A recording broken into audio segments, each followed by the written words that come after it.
L'Italie, Monaco, la France ont pris conscience que vraiment il y avait une richesse biologique et qu'en plus il y avait lieu de la protéger. D'où progressivement cet accord longuement mûri entre les trois pays qui s'appelle un sanctuaire Pélagos.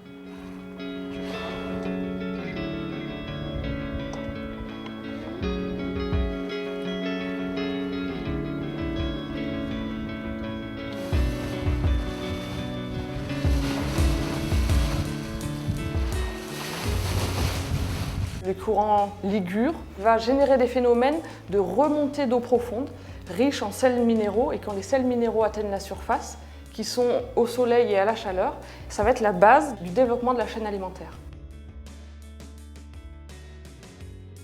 Donc explosion au printemps de phytoplancton, et puis tous les prédateurs successifs vont arriver, et on arrivera jusqu'en haut de la chaîne alimentaire où on trouve justement les cétacés, les baleines et les dauphins.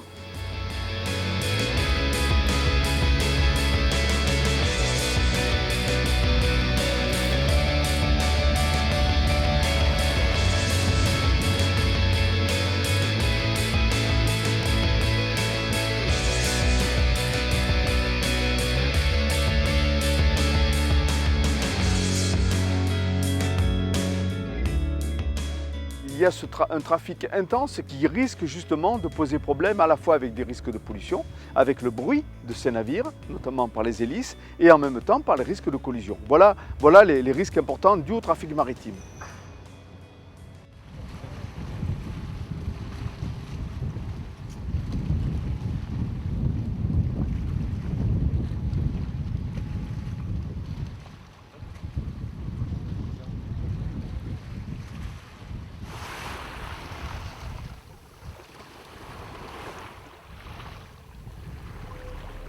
À 70 tonnes, donc c'est le plus gros animal que la Terre n'ait jamais porté, juste après la baleine bleue. Alors, on n'a pas de baleine bleue en Méditerranée, mais on a le plus gros. Sur ces bateaux-là, on est 2 officiers de quart, donc commandant, il y a 4 officiers, donc on est 2 par 2 de quart, et on était tous debout devant les écrans.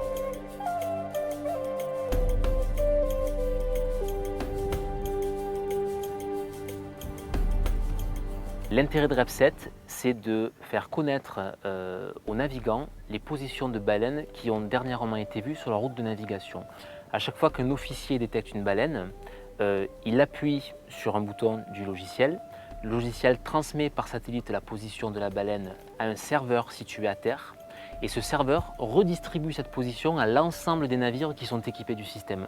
Les navires sont à la fois informateurs et récepteurs de l'information et peuvent donc les uns les autres s'informer des positions de baleines. Sur l'interface d'observation, vous avez la possibilité de saisir toutes les baleines que vous allez croiser durant votre navigation. Donc on a une mire qui permet en un seul clic en fait, de saisir votre observation à la fois en gisement et en distance également.